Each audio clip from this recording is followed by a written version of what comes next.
I'm back. My name's David Rowe and we've built an RS001 Audi Quattro Group S car tribute. We've been testing. The car's amazing, but it didn't go all to plan.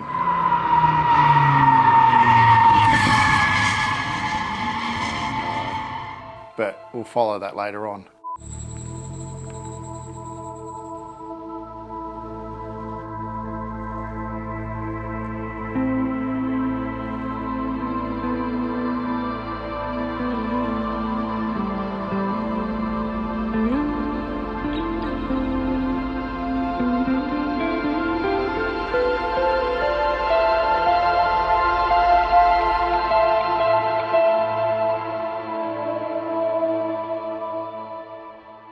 Honestly, I cannot believe how good this car is. For the first time out, massive thanks to Centerpod Raceway, Keith Bartlett and Ian Marshall for organising the test for us.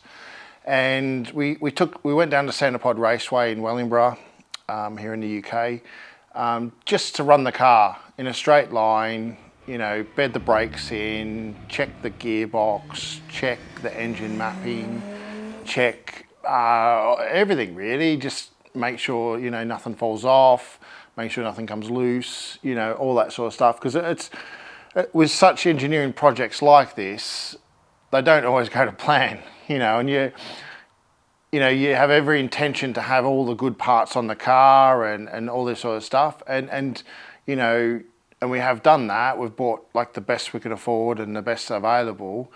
And now it's just a matter of, you know, making sure what we've got is optimized and you know, the car's easy to drive and other stuff like that. Because I want to do Pikes Peak in it. So it's always been the goal is to run the car at Pikes Peak. I've done it 4 times now, 2013, 15 with a Mitsubishi Evo, and then we done it in 2017 and 2018 with the Ray, the Audi S1 E2 Pikes Peak car. So, and honestly for me, I'm most alive when I'm there. Like there's no event like it. You literally are on top of the world, you know. The high altitude, you know, being in America. We've met some really good friends out there, and you know, we tend to go across with like a nice little misfit team that sort of, you know, they've all got their own little quirky ways and stuff like that, and we all just end up. It's a tough week, don't get me wrong. You know, we'll go into like how the event runs later on, but it's just, for me, there's no other place I'd rather be, you know, in the world. And yes, it costs a lot of money. Yes, it takes a lot of time. You sort of, you know,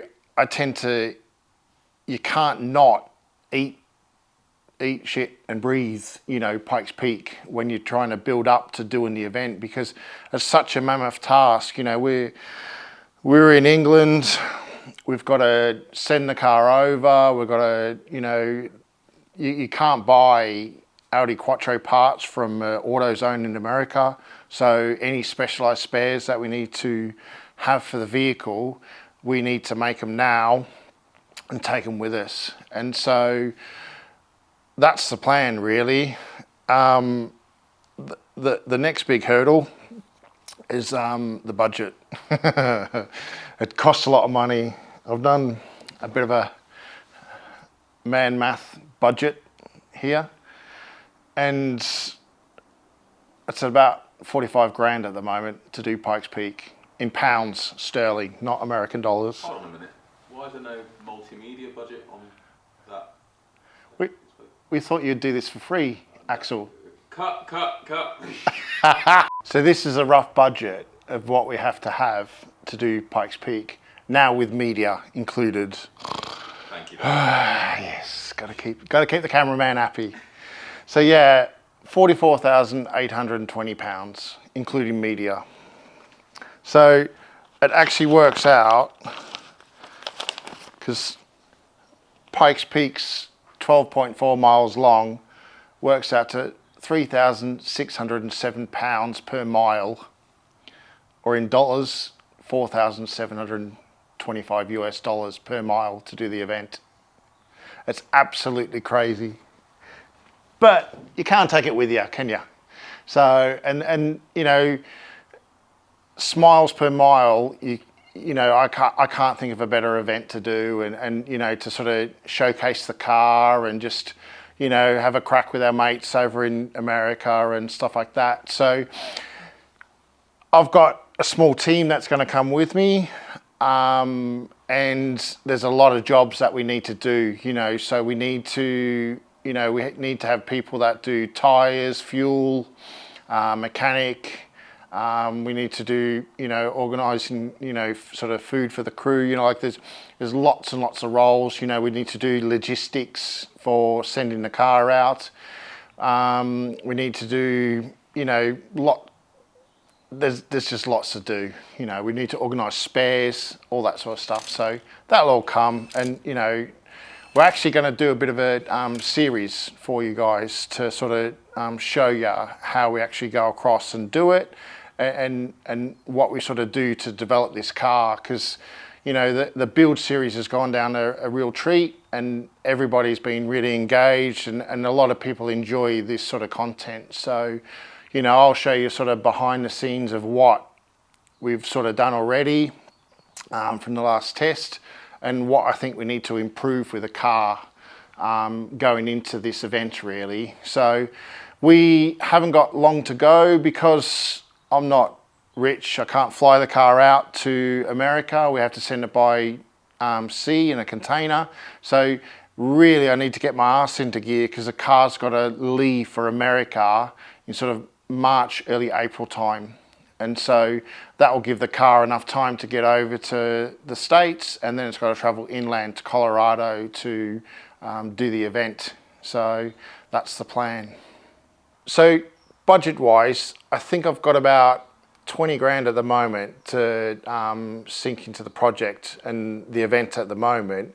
But the way that we're going to raise some more money to do the event is we're going to introduce a team swear jar. Yeah. See? We're going to make a fortune out of this, and that's how we're going to fund the rest of the actual, you know, series. Right, we had a really good test, and to be honest, I just want to go through some of the data that we collected from the test.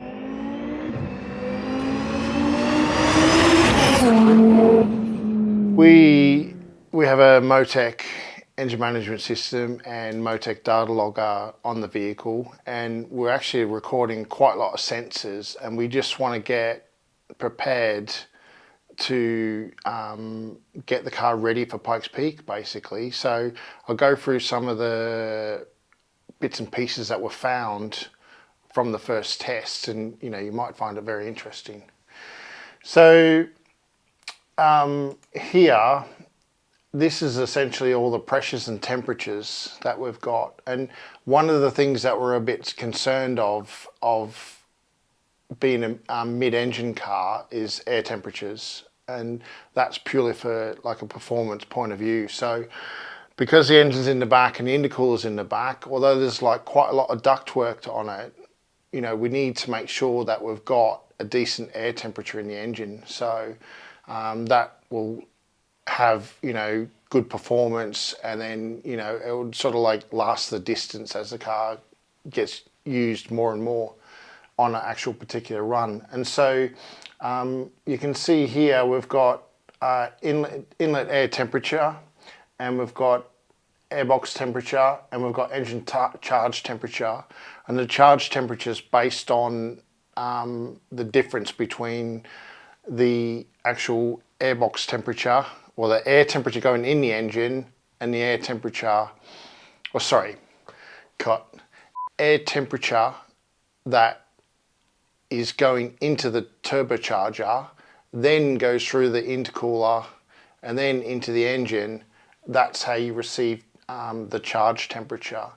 And so as you can see here, on the early part of the run, we had like a charge temperature of 6 to 7 degrees over ambient here. And then as we went on the second load of the second run here, we're up to 16 now. And then the third one, we're up to 22. So as you can see, as the car goes on and on, the air temperature is getting hotter and hotter. So that's something I think that we need to improve upon, really. So I'm going to look at getting some like duct work that is going to redirect the air more efficiently into the engine's intercooler system. So, you know, 20 odd degrees above ambient temperature is not a bad thing, but I think it still can be improved, really.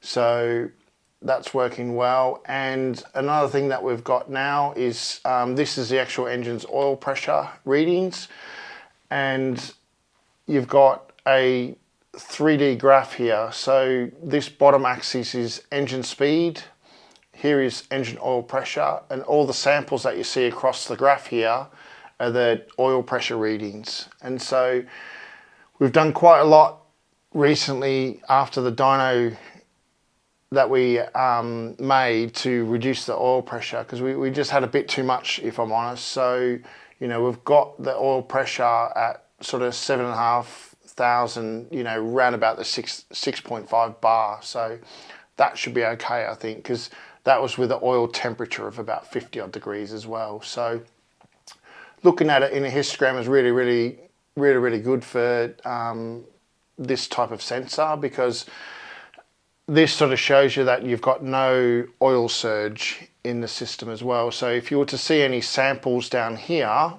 of the pressure dropping at high RPM, it means that you're getting oil surge. So this is the ultimate oil system that you want for a race car, really. This is working quite well. So yeah, super happy about that. This is all the vehicle's knock levels. So we're logging the actual knock sensors.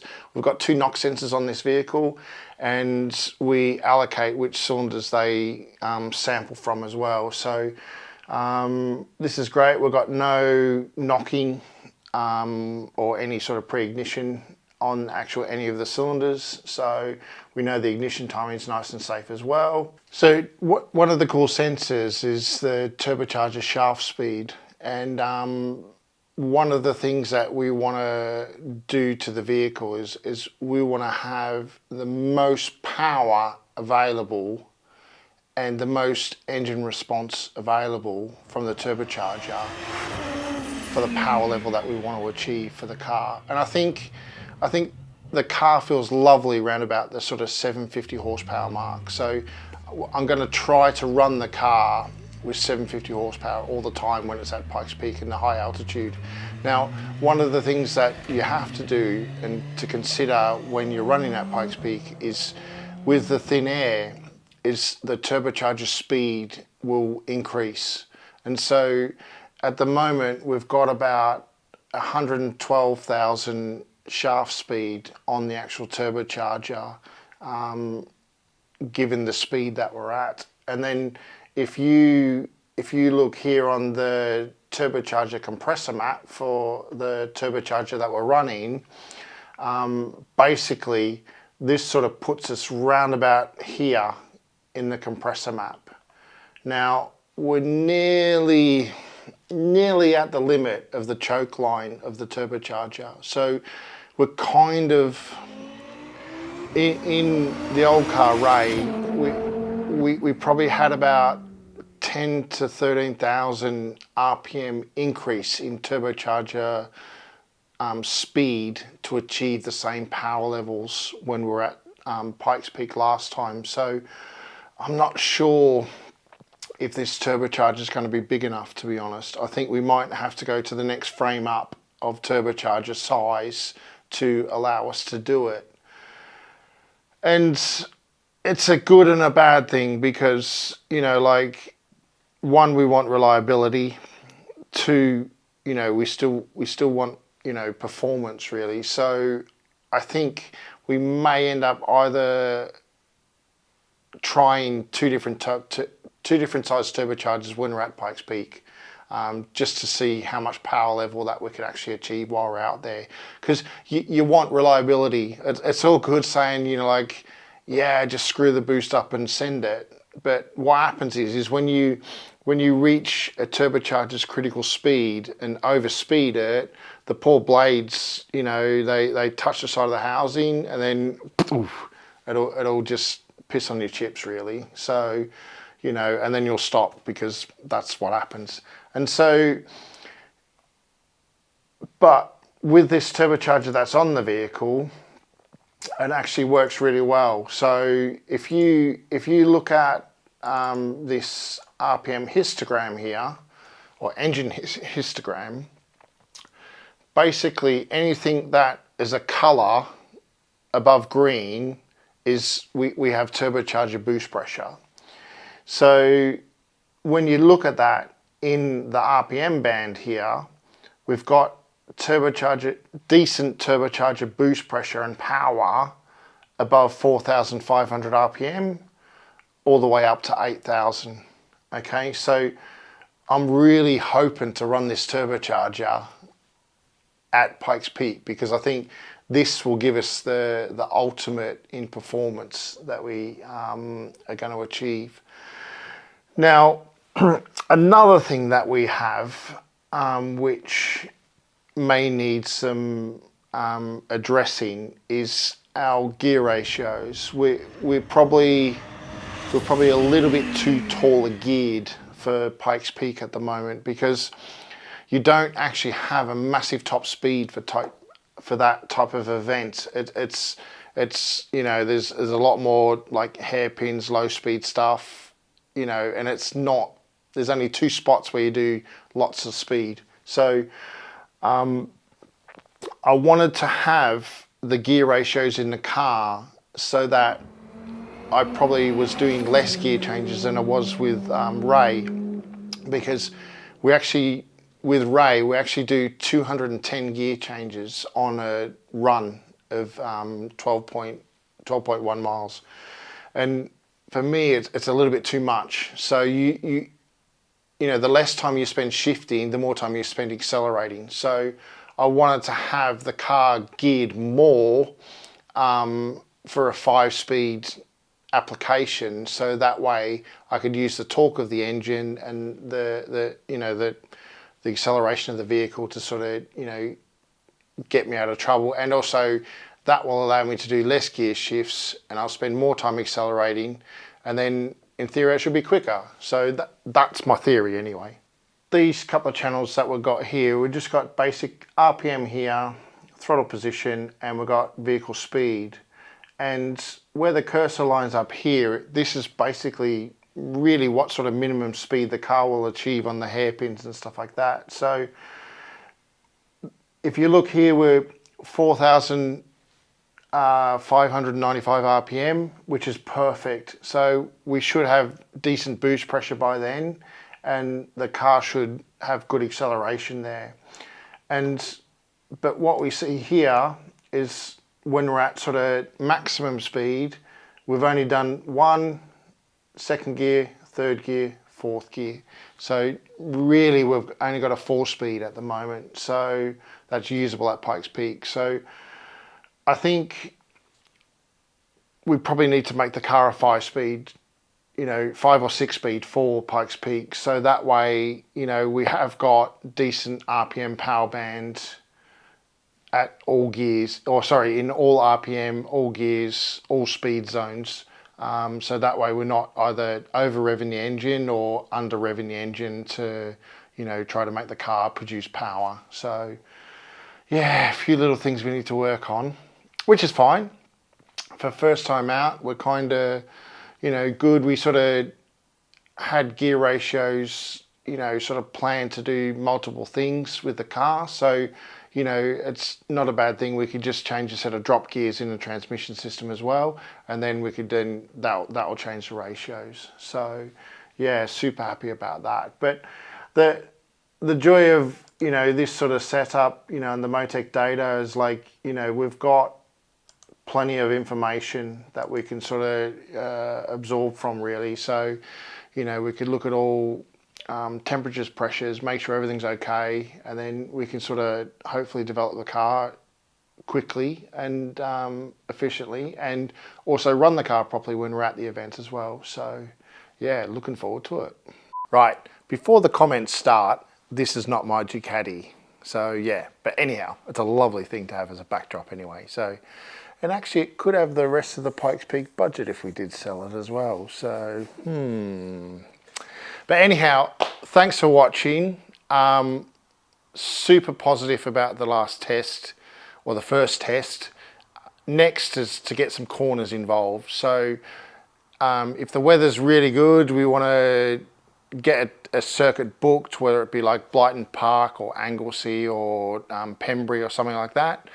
That's where I want to go next. And I just want to get the car around the circuit to check all the suspension, just check the way that the car handles, and to get me up to speed really, because you know, to drive a car like this is not an easy thing, and it's not something that we do every day. So I need to get some seat time and some practice in the car, and you know, it needs to be reliable as well. So as you can see, we found out like a load of things on the first test, and yeah, I hope to find some more stuff on the second test. So yeah, please like and subscribe if you already have or haven't, and then yeah, hope to see you soon, and we'll see you soon, because we need to get our mojo on, because the winter's coming, and when winter in England comes, it's like all you can do is sit in your garage and work on your car. So which is fine, that's no problems, because I've got plenty of spares to build and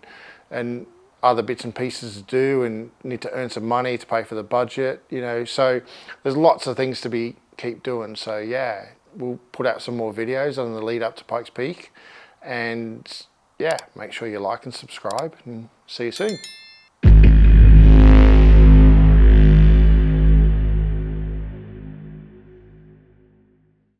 Right, now Dave's gone. I'll be f***ed if I'm doing this for 20 quid. Add another 0 there. Add another 1. That's more like it. I don't even know what that number is, but it's a lot more than £20. So that'll do. And add all those swears to the swear jar for extra budget. Perfect.